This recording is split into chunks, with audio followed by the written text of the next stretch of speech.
सभी छोटे बड़े पदाधिकारियों एवं कार्यकर्तागण, आज उत्तर प्रदेश की राजनीति के खास गढ़ अर्थात इलाहाबाद में बीएसपी की सर्वजन हिताय व सर्वजन सुखाय की हो रही इस अति विशाल व सुमंदरी महारैली में यहाँ इलाहाबाद, मिर्जापुर व वाराणसी मंडल के पार्टी के लाखों लोग अपने खुद के छोटे मोटे साधनों से चलकर मुझे सुनने के लिए यहाँ इकट्ठा हुए हैं। इसके लिए मैं आप सभी लोगों का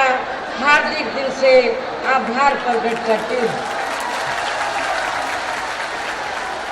और वैसे भी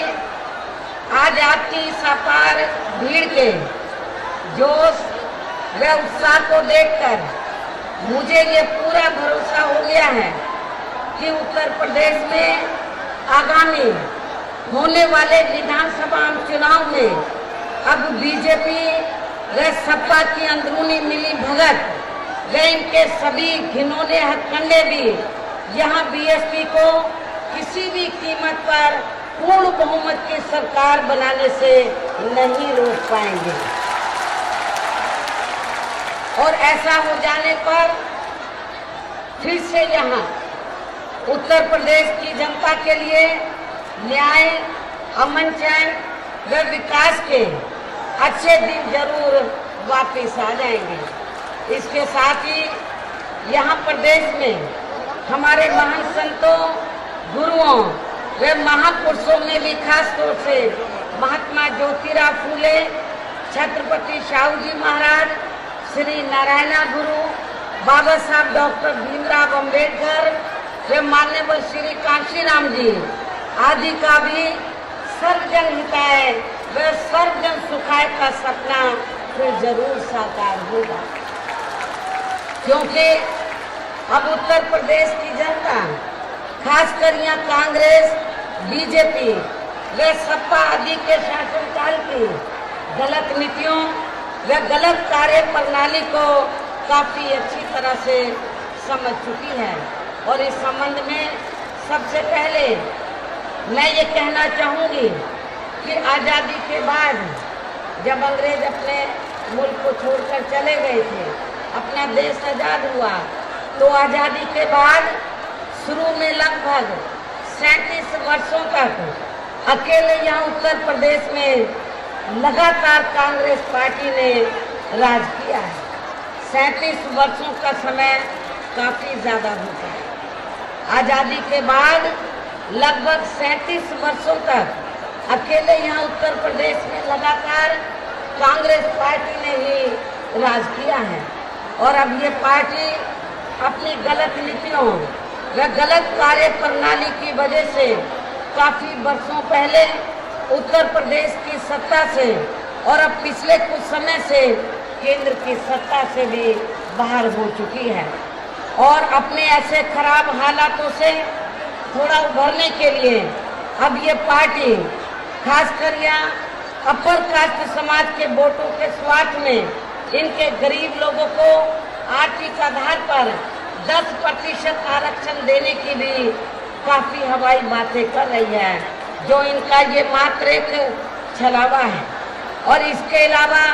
कुछ भी नहीं है। और यदि इस मामले में वास्तव में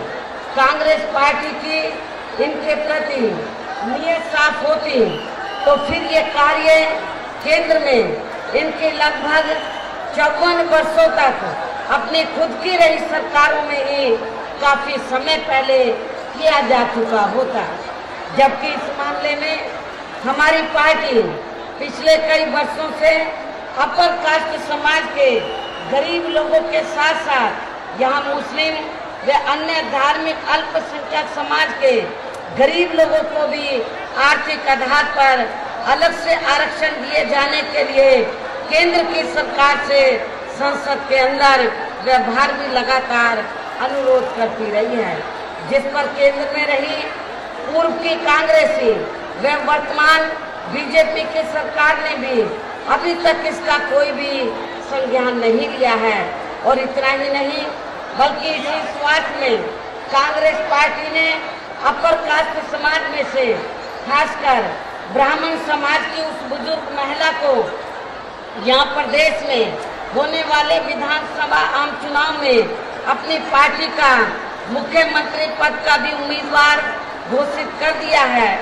जिसने दिल्ली में अपने शासनकाल के दौरान दिल्ली को खराब व गंदा करने के लिए यहाँ से रोटी रोजी हेतु दिल्ली में जाकर बसे उत्तर प्रदेश व बिहार के लोगों को ही पूर्ण रूप से जिम्मेवार व कसूरवार ठहरा दिया था। और साथ ही जिसने दलित विरोधी मानसिकता के चलते अपनी सरकार में वह दलितों के उत्थान के लिए तय किए गए बजट के धन को भी दूसरे मद में ट्रांसफर करवा दिया था। उन्हें मैं खास रूप से कांग्रेस पार्टी को मैं ये याद दिलाना चाहती हूँ कि उत्तर प्रदेश की जनता आपके किसी भी बहकावे में आने वाली नहीं है। और मुझे पूरा भरोसा है कि ऐसी स्थिति में अब उत्तर प्रदेश की जनता कांग्रेस पार्टी के साथ साथ इनकी सीएम पद के उम्मीदवार को भी यहाँ जल्दी से स्वीकार करने वाली नहीं है। चाहे इसके लिए इस पार्टी के वरिष्ठ नेता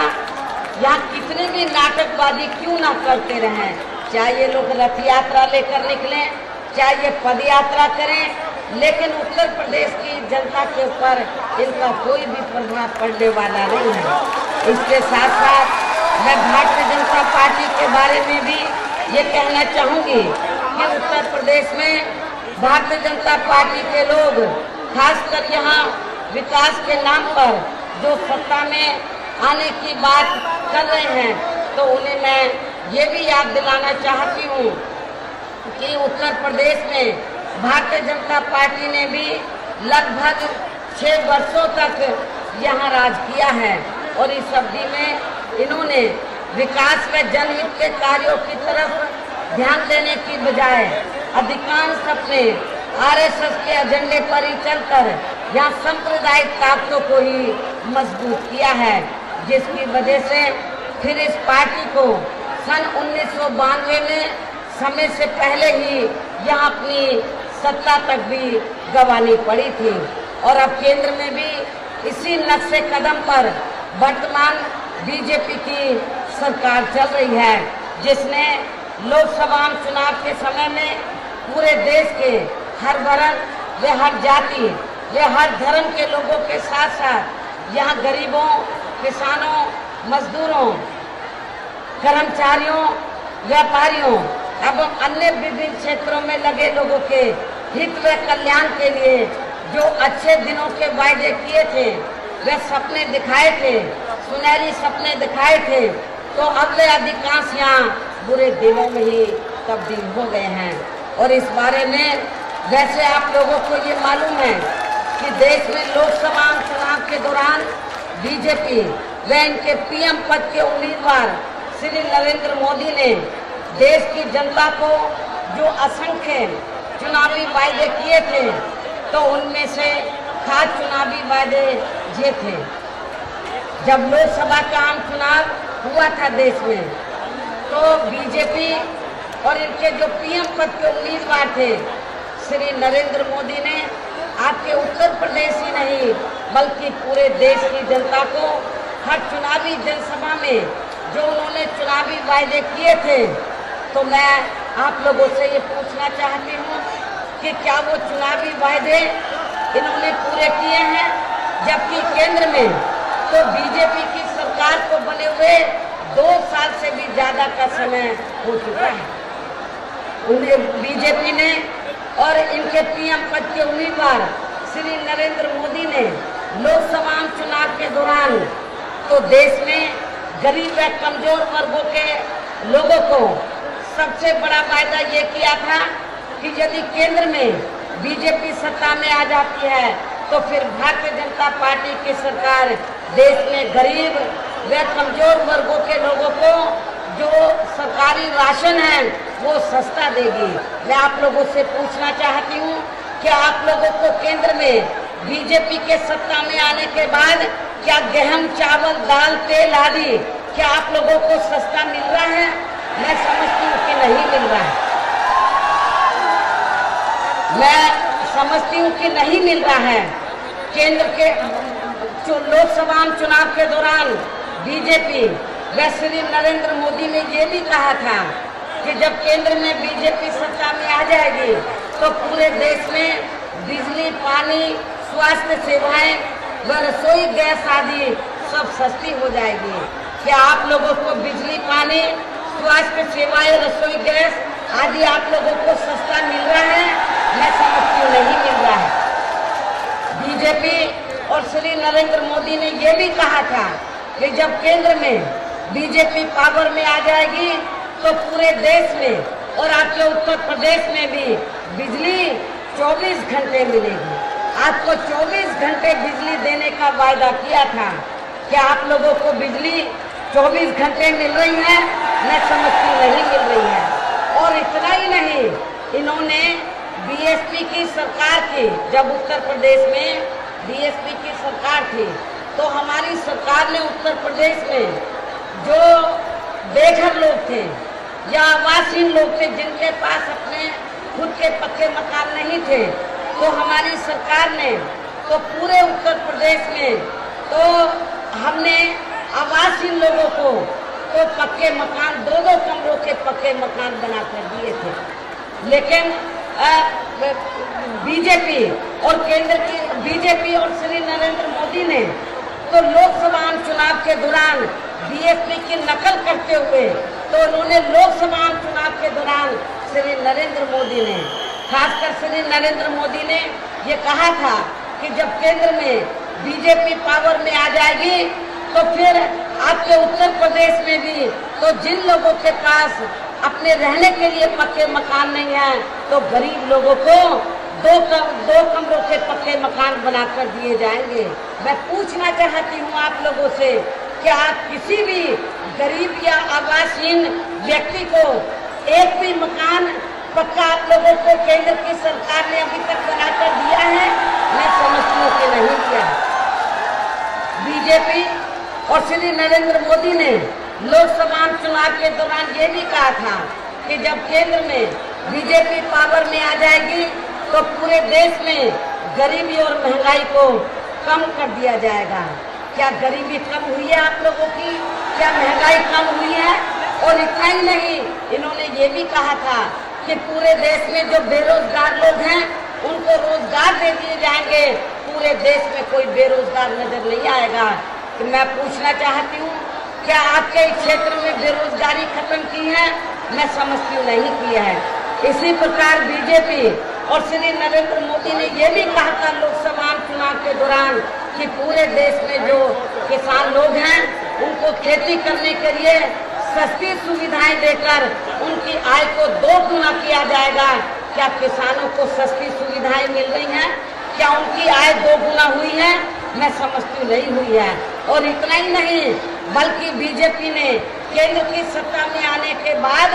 जो पुराना भूमि अधिग्रहण कानून बना था उसमें तब्दीली करके इस देश के बड़े बड़े पूंजीपतियों को, धन्ना सेठों को फायदा पहुंचाने के लिए किसानों की कौड़ी के भाव में जमीन खरीदने के लिए इन्होंने कानून भी बनाया। लेकिन जब पार्लियामेंट के अंदर और पार्लियामेंट के बाहर भी जब इसका डटकर विरोध हुआ तो इनको ये अपना बिल, भूमि अधिग्रहण बिल फिर ठंडे बस्ते में डालना पड़ा है। और इतना ही नहीं, जो पूरे देश में छोटे कारोबारी लोग हैं, मध्यम जो व्यापारी लोग हैं, तो आज वो भी दुखी है इस सरकार में, क्योंकि इस सरकार ने ऐसे नए नए कानून बना दिए हैं जिसकी वजह से छोटे मध्यम व्यापारी आज बड़े पैमाने पर दुखी हैं। अर्थात अब ये भाजपा सरकार उनके हित व कल्याण के लिए जो इन्होंने इस देश के गरीबों को, मजलूमों को, किसानों को, मजदूरों को, विभिन्न क्षेत्रों में लगे लोगों को जो किस्म किस्म के इन्होंने वायदे किए थे उन वायदों को इन्होंने पूरा नहीं किया। अर्थात अब ये भाजपा सरकार उनके हित व कल्याण के लिए कार्य करने की बजाय अधिकांश अपनी ताकत देश के बड़े बड़े पूंजीपतियों व धन्ना सेठों के हित व कल्याण में ही लगाए हुए हैं। इसके साथ ही अब तो केंद्र में इस पार्टी की सरकार के व देश के प्रधानमंत्री श्री नरेंद्र मोदी ने अपनी सरकारी कंपनियों को भी दरकिनार करके अब यहाँ बड़े बड़े पूंजीपतियों व धन्ना सेठों की प्राइवेट कंपनियों के प्रोडक्ट को ही बढ़ावा देने के लिए ही मीडिया तक में खुलकर अपना विज्ञापन देना शुरू कर दिया है। अब इनके विज्ञापन भी आने लगे हैं, जिनके धन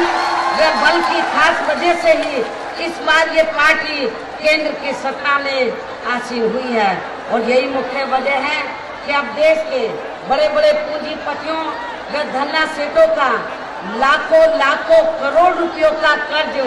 भी अब बड़ी आसानी से केंद्र की सरकार माफ कर देती है। और इस संबंध में ताजा रिपोर्ट के मुताबिक केंद्र सरकार के अंतर्गत आने वाले सरकारी बैंकों ने पिछले केवल 3 वर्षों में ही यहाँ बड़े बड़े पूंजीपतियों व धन्ना सेठों द्वारा लिया गया लगभग 1,14,000 करोड़ रुपयों का कर्ज भी माफ कर दिया है। जबकि वहीं दूसरी तरफ अपने परिवार का जीवन यापन करने के लिए बैंक से 1,00,000-2 लाख रुपए जैसी छोटी धनराशि का कर्ज लेने वाले छोटे किसानों व छोटे कारोबारी लोगों को कर्ज वसूली के लिए इतना ज्यादा परेशान किया जाता है कि फिर भी अधिकांश अपनी आत्महत्या करने तक को भी मजबूर हो जाते हैं। और इसके लिए केंद्र में रही पूर्व की कांग्रेसी सरकार व वर्तमान भाजपा सरकार भी बराबर की कसूरवार व जिम्मेवार भी है।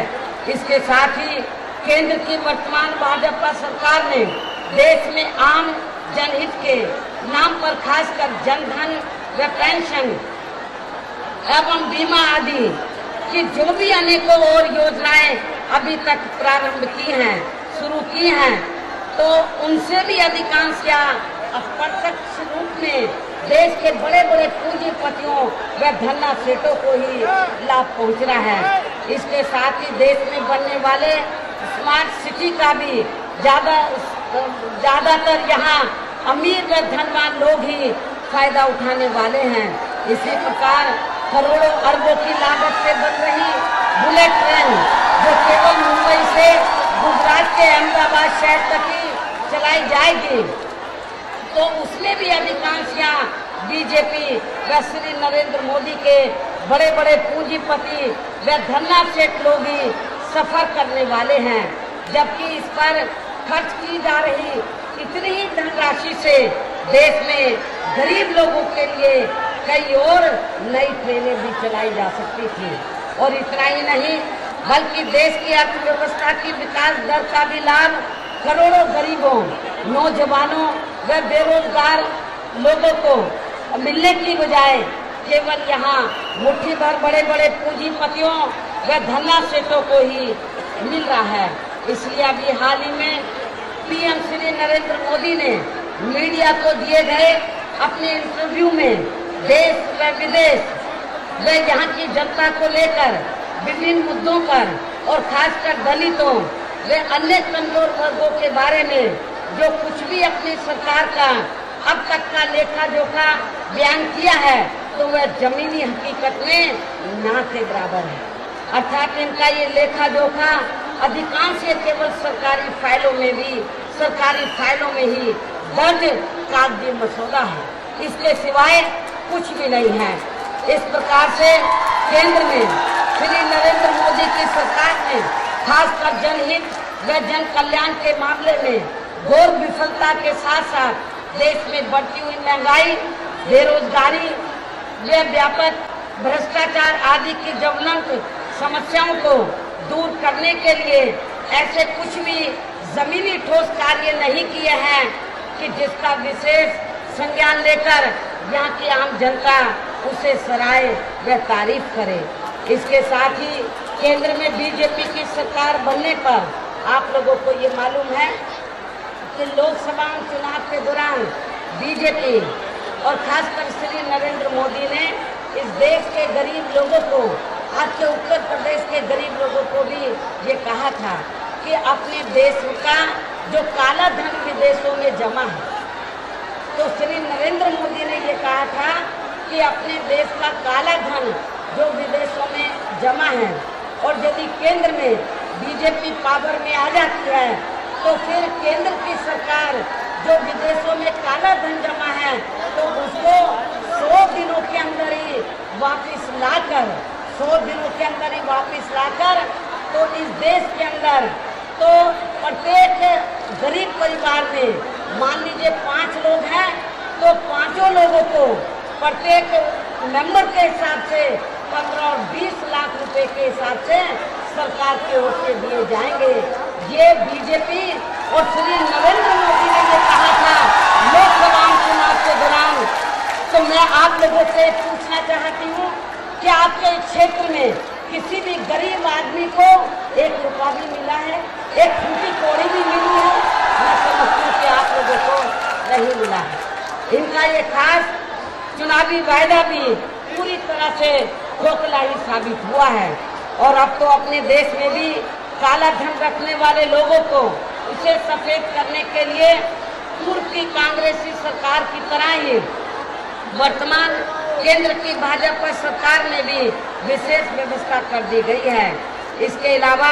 वर्तमान केंद्र की भाजपा सरकार में भ्रष्टाचार के उजागर होने वाले खासकर ललित मोदी घोटाला, मध्य प्रदेश का व्यापम घोटाला, विजय माल्या घोटाला,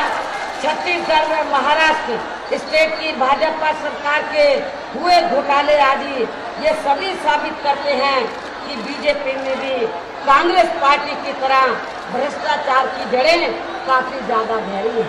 और इन सब मामलों में कार्रवाई केवल ना के बराबर व अधिकांश दिखाती ही अभी तक की जा रही है। और इतना ही नहीं बल्कि देश में खासकर दलितों, आदिवासियों एवं अन्य पिछड़े वर्गों के लोगों को बाबा साहब डॉक्टर अम्बेडकर के अथक प्रयासों के कारण इन्हें भारतीय संविधान में आरक्षण व अन्य और जो भी जरूरी सुविधाएं मिली हैं, तो उन्हें भी अब वर्तमान केंद्र की भाजपा सरकार ने आरएसएस के एजेंडे के मुताबिक चलकर इनकी समीक्षा करने की आड़ में इन्हें निष्प्रभावी व खत्म करने का भी पूरा प्रयास किया जा रहा है। इसके साथ ही इन वर्गों को सरकारी नौकरियों में मिले आरक्षण को भी अब निष्प्रभावी बना दिया गया है। आप लोगों को मैं ये बताना चाहती हूँ कि परम पूज्य बाबा साहब डॉक्टर अम्बेडकर के अथक प्रयासों के कारण तो इस देश में जो सरकारी कर्मचारी हैं उनको पदोन्नति में आरक्षण की व्यवस्था थी। लेकिन जब केंद्र में कांग्रेस पार्टी के नेतृत्व में सरकार चल रही थी तो उस दौरान तो कुछ लोग कोर्ट कचहरी का सहारा लेकर तो इस पदोन्नति में जो आरक्षण का मामला इसको निष्प्रभावी बना दिया गया था। तो तब हमारी पार्टी ने उस समय केंद्र की सरकार को, कांग्रेस पार्टी को ये कहा था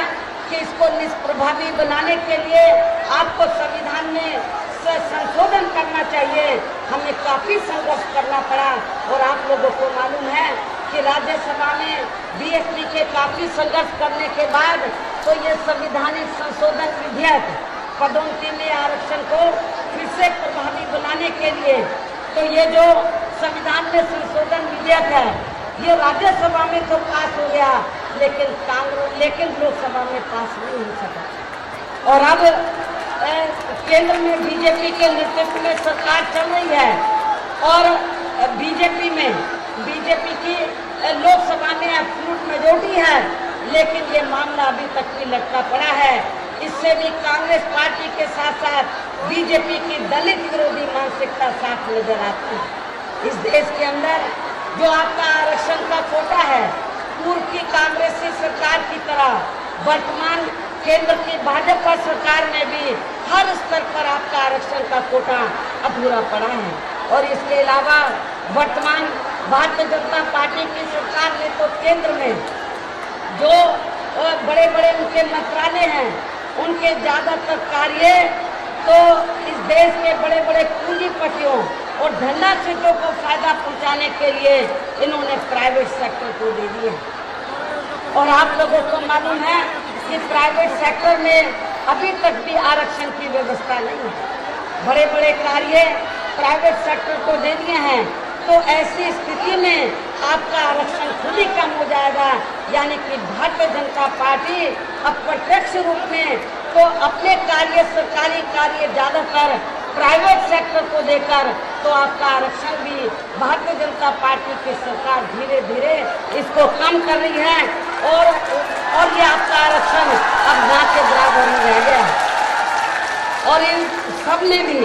इनकी दलित व आदिवासी एवं अन्य पिछड़ा वर्ग विरोधी मानसिकता साफ झलकती है। इसके साथ ही पूरे देश में और खासकर भाजपा शासित राज्यों में तो दलितों, आदिवासियों व अन्य पिछड़े वर्गों के प्रति इनकी हीन व जातिवादी मानसिकता के चलते अब इन वर्गों का हर स्तर पर काफी ज्यादा शोषण व उत्पीड़न हो रहा है। और इस मामले में दलित छात्र रोहित वेमुला कांड, गुजरात का दलित पूना कांड व यहाँ के उत्तर प्रदेश का दया शंकर सिंह कांड आदि इसके खास उदाहरण हैं। ऐसे हालातों में वर्तमान केंद्र की भाजपा सरकार ने इन वर्गों के मसीहा परम पूज्य बाबा साहब डॉक्टर अम्बेडकर के जीवन से जुड़े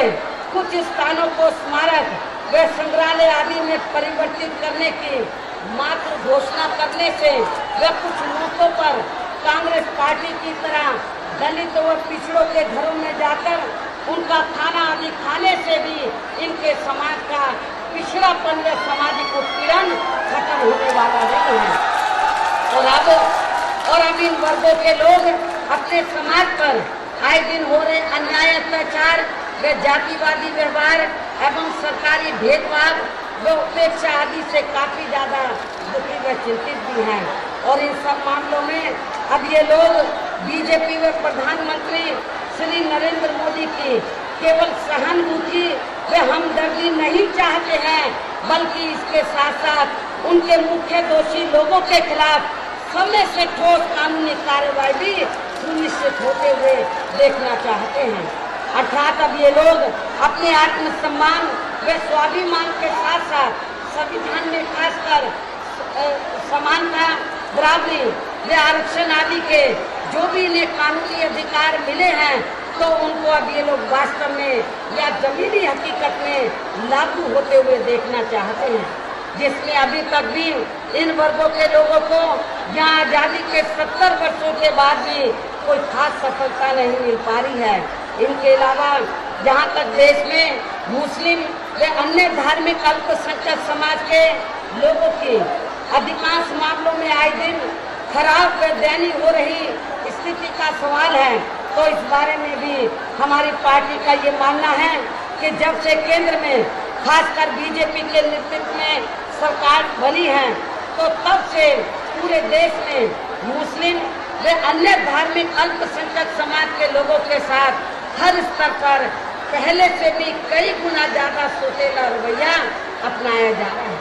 सच्चर कमेटी की रिपोर्ट को तो अब इन्होंने ऐसा लगता है कि ताला लगा के ही रख दिया है। और इतना ही नहीं, बल्कि अब ये लोग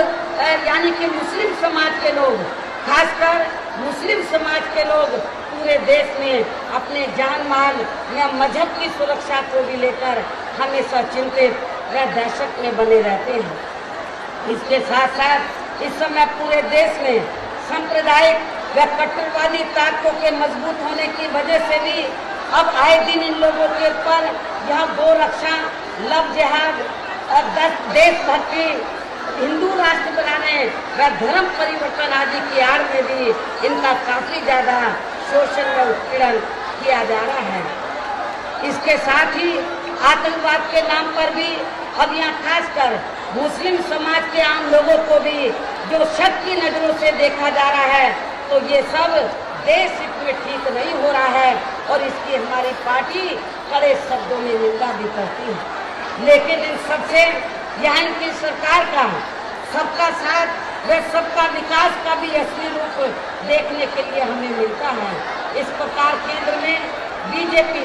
व प्रधानमंत्री श्री नरेंद्र मोदी के नेतृत्व में बनी सरकार ने अपने अब तक के 2 वर्षों से अधिक के हुए कार्यकाल में अपनी इन कमियों व विफलताओं की वजह से देश की जनता को काफी ज्यादा निराश किया है। इसके साथ ही इस भारतीय जनता पार्टी के बारे में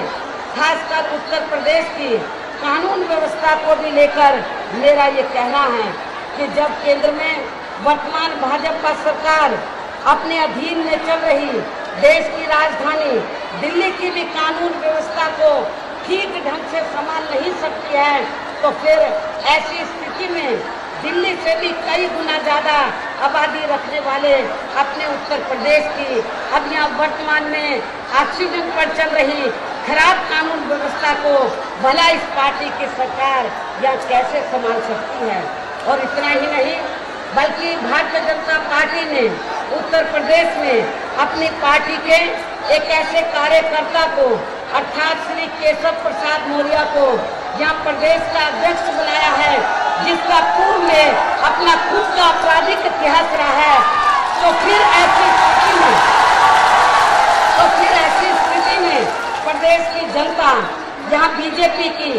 कानून व्यवस्था के मामले में इनकी नीति व नीयत को भी काफी अच्छी प्रकार से समझ सकती है। इनके अलावा जहाँ तक उत्तर प्रदेश में वर्तमान सपा सरकार की चल रही गलत नीतियों व गलत कार्य प्रणाली का सवाल है, तो इस बारे में भी हमारी पार्टी का ये कहना है कि वैसे तो सपा की सरकार प्रदेश में खासकर अपराध, अराजकता व सांप्रदायिकता के लिए ही आम जानी जाती है, परंतु इस बार सपा की पूर्ण बहुमत की सरकार बनने की वजह से अब पूरे प्रदेश में गुंडों, बदमाशों, माफियाओं, भ्रष्टाचारियों, अराजक, आपराधिक व सांप्रदायिक तत्वों के मनोबल यहाँ काफी ज्यादा आसमान तक पहुँच चुके हैं, जिस कारण प्रदेश में चोरी, डकैती, हत्या, लूटमार, फिरौती, अपहरण, महिला उत्पीड़न, गुंडा टैक्स एवं सरकारी व गैर सरकारी जमीनों पर अवैध कब्जे तथा सांप्रदायिक दंगे व तनाव आदि की वारदातें यहाँ काफी ज्यादा चरम सीमा पर पहुँच चुकी हैं। और इस मामले में खासकर मुजफ्फरनगर, दादरी, मथुरा व बुलंदशहर कांड को तो कभी भी भुलाया नहीं जा सकता है। ऐसी स्थिति में अब यहाँ उत्तर प्रदेश की लगभग 22 करोड़ जनता का न्याय व अमन चैन के साथ जीवन व्यतीत करना बहुत ज्यादा मुश्किल हो गया है। और अब इस समय पूरे प्रदेश में कहीं भी कोई भी सुरक्षित नहीं है, और खासकर प्रदेश में हमारी महिलाएं तो अब बिल्कुल भी सुरक्षित नहीं है। और इस बारे में मैं बताना चाहती हूँ कि वर्तमान सपा सरकार में कोई ऐसा दिन नहीं जाता है जिस दिन किसी न किसी जिले के अंदर महिलाओं की अस्मतें न लूटी जाती हो। हर जिले के अंदर एक आदि महिला की आबरू जरूर लूटी जाती है, इज्जत आबरू उनकी अस्मतें जरूर लूटी जाती हैं। तो अर्थात अब वर्तमान सपा सरकार में महिलाओं का तो खासकर यह महिलाओं का तो बहुत बुरा हाल है। इस प्रकार अब प्रदेश में हर स्तर पर कानून द्वारा कानून का राज नहीं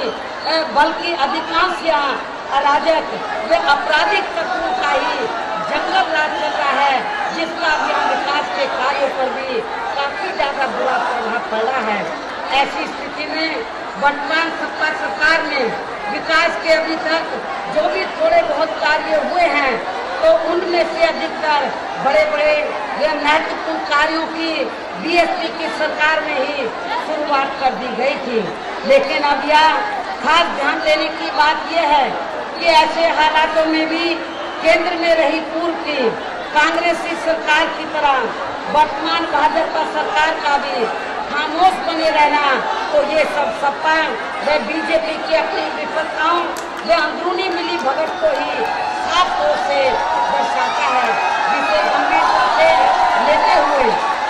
अब उत्तर प्रदेश की जनता को यहाँ आगामी होने वाले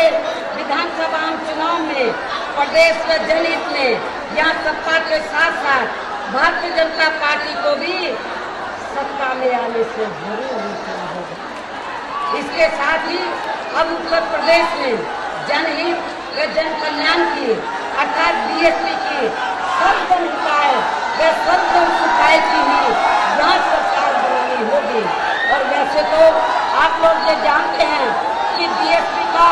सर्वजन हिताय व सर्वजन सुखाय का ये एक नारा मात्र नहीं है, बल्कि ये है हमारी पार्टी की। आप लोग नारा मत लगाएं, आप लोग ध्यान से मेरी बात सुनें। वैसे आप लोग ये जानते हैं कि बीएसपी का सर्वजन हिताय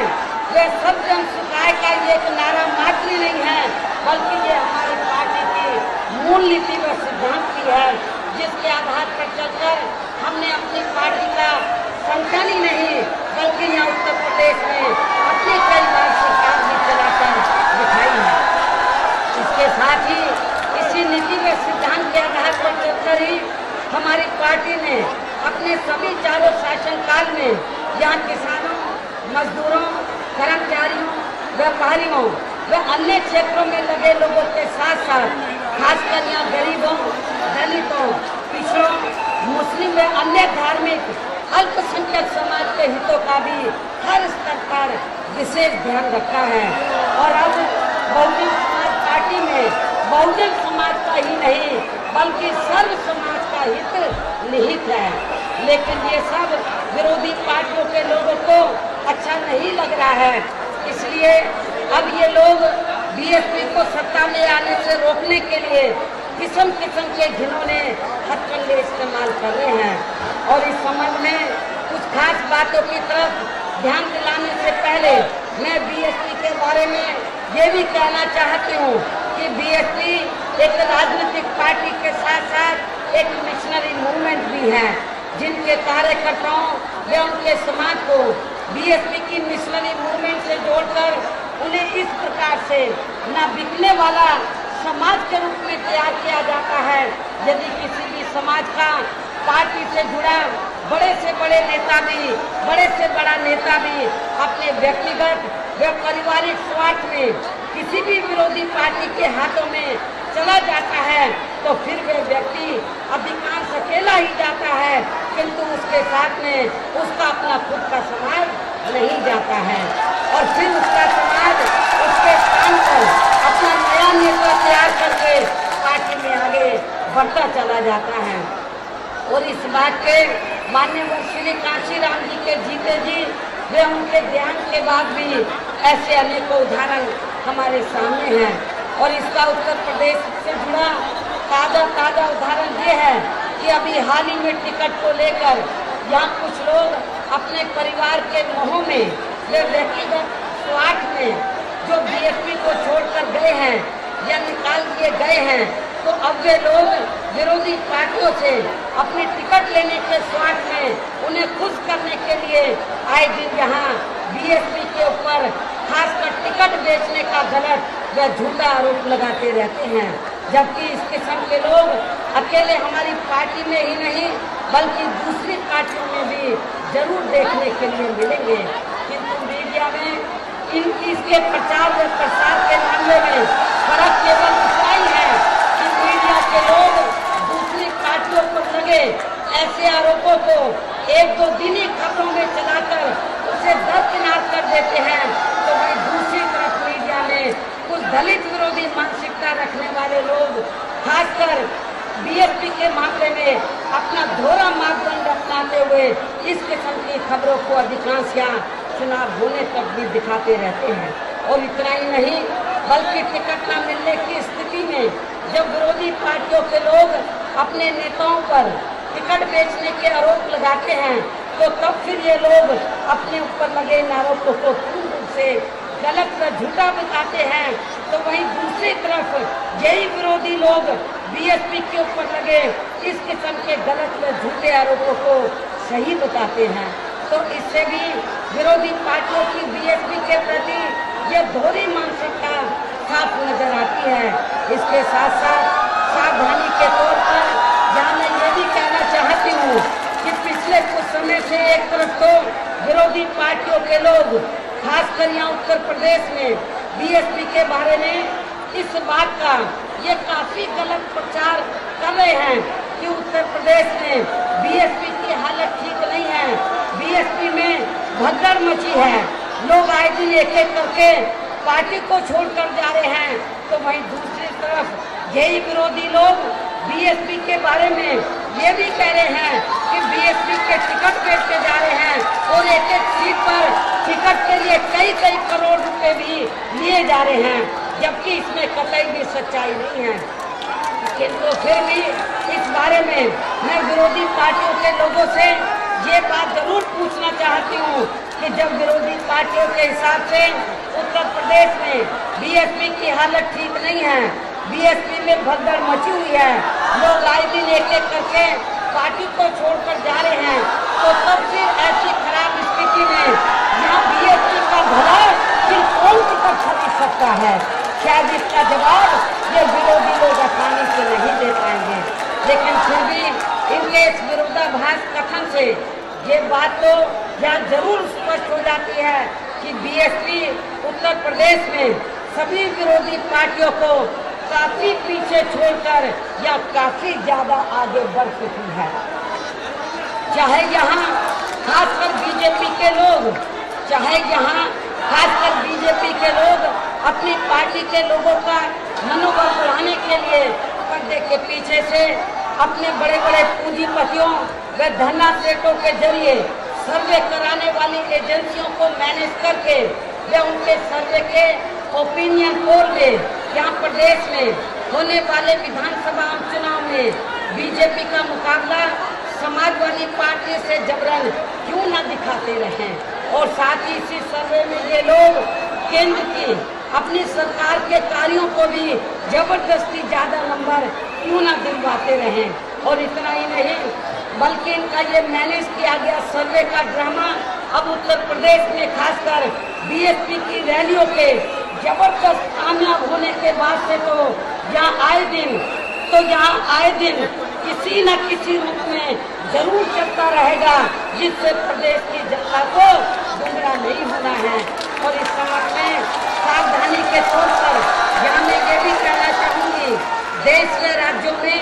आजकल जितने भी छोटे बड़े अखबार व चैनल आदि चल रहे हैं, तो उन पर ज्यादातर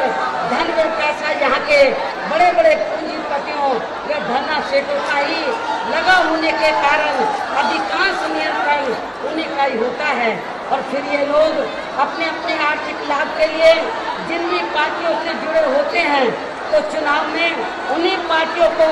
ज्यादा से ज्यादा लाभ पहुंचाने के लिए फिर वे इन अखबारों चैनलों व सर्वे कराने वाली एजेंसियों व कंपनियों आदि का भी इनके पक्ष में ही खूब इस्तेमाल करते हैं। लेकिन बीएसपी जैसी जो भी पार्टी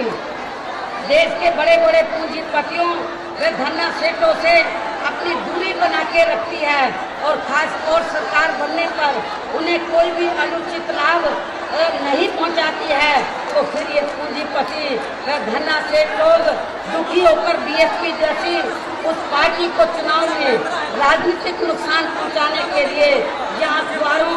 चैनलों व सर्वे आदि का काफी ज्यादा गलत इस्तेमाल करते हैं। और इस बात का खास उदाहरण सन 2007 में उत्तर प्रदेश का हुआ विधानसभा का आम चुनाव है।